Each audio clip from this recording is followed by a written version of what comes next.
7 જુલાઈના રોજ શાંતિનગરના ગેટ પાસે રૈયાધાર વિસ્તારમાં એક મકાનમાં મનસુખભાઈ આનંદભાઈ ટાંક નામના 73 વર્ષીય વૃદ્ધની એક અડધી સળગેલી હાલતમાં લાશ મળી આવેલ હતી. પોસ્ટમોર્ટમ રિપોર્ટથી ક્લિયર થયેલ કે આ વૃદ્ધની મૃત્યુ બળી જવાથી નહીં બલ્કि માથાના ભાગે ઘણી બધી ઈજાઓ થવાથી થયેલ છે. આ બાબતે પોસ્ટમોર્ટમ રિપોર્ટ આધારે બીએનએસની કલમ 103(1), 332(c) અને 238(a) મુજબ યુનિવર્સિટી પોલીસ સ્ટેશનમાં એક મર્ડરનો ગુનો નોંધી તપાસ શરૂ કરવામાં આવેલ.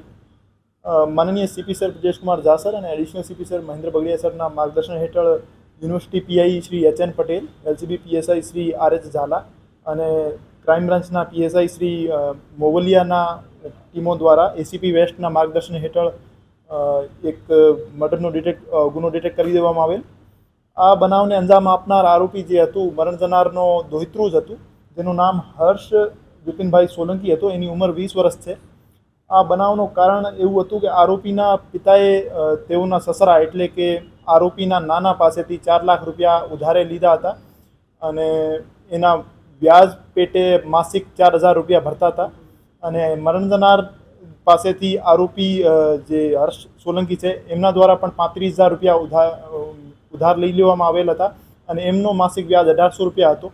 તો વ્યાજ ભરવા બાબતે એમના નાના સાથે અવારનવાર માથાકૂટ થતી હતી. અને આ સિવાય આ જે આરોપી છે અમદાવાદના સોલા પોલીસ સ્ટેશનમાં ગરફોડમાં પકડાયેલો હતો અને ત્યાંથી એમને 12-13 લાખના સોનાના દાગીના ચોરી કરેલ હતા. આ બાબતે એમના નાના એમને અવારનવાર મેણા ટોણા મારતા હતા કે તારા લીધે મારી સમાજમાં બદનામી થઈ ગયેલ છે.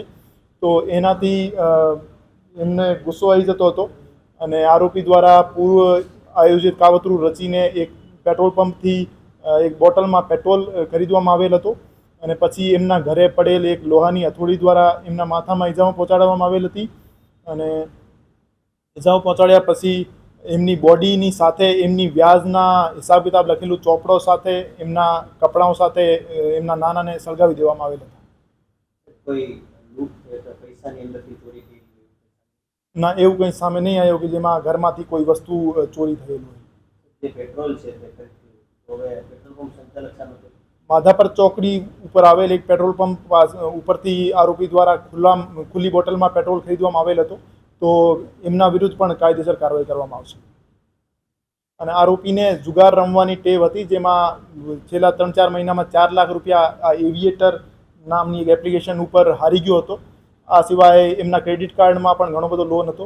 આ પૈસાની તંગીના કારણે અને વ્યાજ બાબતે માથાકૂટના લીધે એમના દ્વારા હત્યા કરવામાં આવેલી.